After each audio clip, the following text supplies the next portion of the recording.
আপনার মোবাইলটা কি স্লো কাজ করতেছে?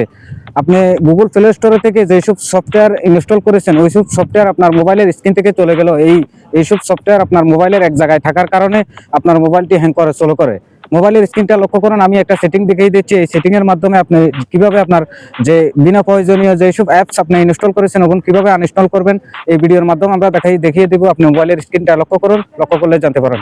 নিয়মিত এইসব ভিডিও পেতে, ইম্পর্টেন্ট ভিডিও পেতে আমাদের পেজটাকে ফলো করে রাখুন। আপনার স্মার্টফোনটি হাতে নেবেন, হাতে নেওয়ার পর মোবাইলের স্ক্রিনে চলে যাবেন। স্ক্রিনে গিয়ে আপনার গুগল প্লে স্টোর নামে যে সফটওয়্যারটি রয়েছে সেখানে একটা ক্লিক করে দেবেন। তারপর দেখবেন উপরে যে আপনার জিমেল অ্যাকাউন্টের কর্নারে একটা ক্লিক করে দেবেন লোগোর উপরে।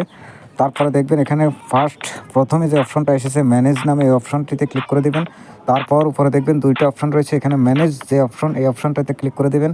ক্লিক করে দেওয়ার পর আপনি দেখতে পাবেন এই পর্যন্ত গুগল প্লে স্টোর থেকে আপনার যতগুলা সফটওয়্যার ইনস্টল করেছেন সব এখানে শো করবে। যেসব সফটওয়্যার আপনি গ্যালারি থেকে ডিলিট করে দিয়েছেন কিন্তু এখান থেকে যায় নাই, সেগুলো এখানে পড়ে রয়েছে। এই কারণে আপনার মোবাইলটা স্লো কাজ করে, বারবার গরম হয়ে যায়, ঠিকঠাক মতো ইউজ করা যায় না। এখান থেকে যেসব সফটওয়্যার আপনার লাগতেছে না, অপ্রয়োজনীয় সফটওয়্যার, ওগুলোকে আপনি টিকমার্ক করে এভাবে টিকমার্ক করে উপরে ডিলিট নামের একটা অপশন দেখতে পাবেন, সেখানটায় ডিলিট করে দিতে পারবেন।